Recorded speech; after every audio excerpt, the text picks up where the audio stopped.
Herzlich willkommen zu einem neuen Video. Heute zeige ich euch ein einfaches Rezept für einen Süßkartoffelauflauf bzw. Gratin mit Speck und Käse überbacken. Dafür bereiten wir zunächst eine Soße vor. Das geht ganz schnell. Ein Becher Creme Fraiche, ein Becher Sahne und 1 bis 2 gepresste Knoblauchzehen in eine Schüssel geben. Dann je einen gehäuften Teelöffel süßes sowie scharfes Paprikapulver dazugeben. Außerdem eine sehr gute Prise Salz und Pfeffer und danach alles mit einem Schneebesen verrühren, bis sich alle Zutaten gleichmäßig verteilt haben und die Soße anschließend kurz zur Seite stellen.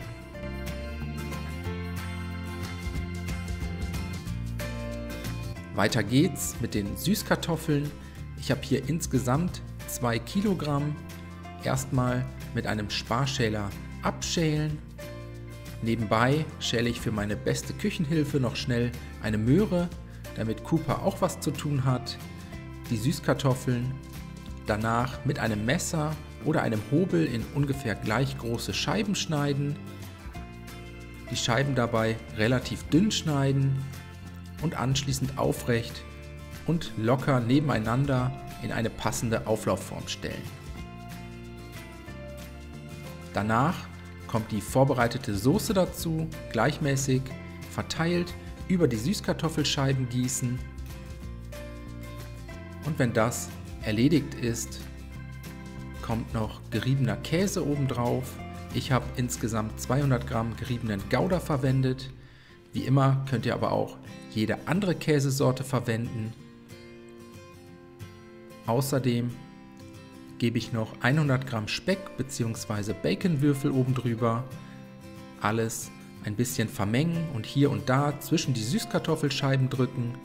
Und so geht das Ganze jetzt in den vorgeheizten Backofen bei 180 Grad Umluft für 50 bis 60 Minuten, bis die Kartoffeln gar sind und der Käse eine schöne goldbraune Farbe angenommen hat. Nach etwa 35 Minuten habe ich noch ein Backpapier auf den Auflauf gelegt, um zu verhindern, dass mir die Speckwürfel obendrauf zu dunkel werden. Schaut am besten immer mal wieder in den Ofen rein. Und nach exakt 55 Minuten konnte ich mein Gratin aus dem Ofen holen. So sieht der fertige Süßkartoffelauflauf mit Speck dann aus. Jetzt auf Tellern verteilen. Ihr könnt das Gratin als Beilage servieren oder aber als Hauptmahlzeit. So haben wir es gemacht, zusammen mit einem Salat.